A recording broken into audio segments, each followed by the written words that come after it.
So yeah, I thought, right, we need to do a Madonna show and we'll just sing her songs and talk about her career. And then that seemed a little bit maybe sort of earnest and not very exciting, and I quite early on thought, right, to do this, I need to be Madonna, but I'm not going to wear a wig and I'm not going to, you know, drag up. I'd already done Priscilla, I had enough drag. That I just sit, you know, I mean, I'll dress elegantly, I wear a tie and braces and slick my hair back and look very smart, a bit sort of Noel Coward-esque. And we deliver the show, and it's heavily written, it's heavily integrated. The songs and the text are kind of very woven in, much like Jersey Boys actually. We don't just sort of talk and play a song, there's lots of underscoring and songs.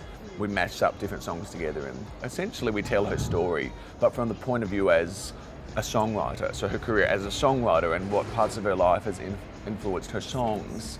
So we don't so much talk, or we talk a little bit about her failed movie career, because you can't not. And it's good for a gag. Actually, we do a little movie medley of songs that she sung in movies. So there's a bit of a visa, not that she wrote that, but I mean, hey, it's also about her greater career. Yeah. So there's a bit of a visa in the Bond movie and some of the bigger flops that we work into a medley, which is a bit catty.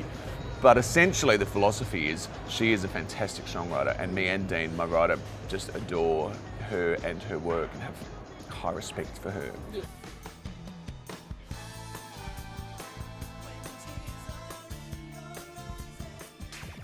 Like, you don't need to know the songs, and the thing is, you may not realise that you actually kind of do know every song. Same with Jersey Boys. People, maybe they know Sherry, but they come along and there's this song after song and they're, oh, that's right, this is a really good song and I know this. And that's a little bit like with my Madonna show, although mine aren't quite as obscure, at least in our generation. I mean, it's a generational thing too, but we all grew up with them.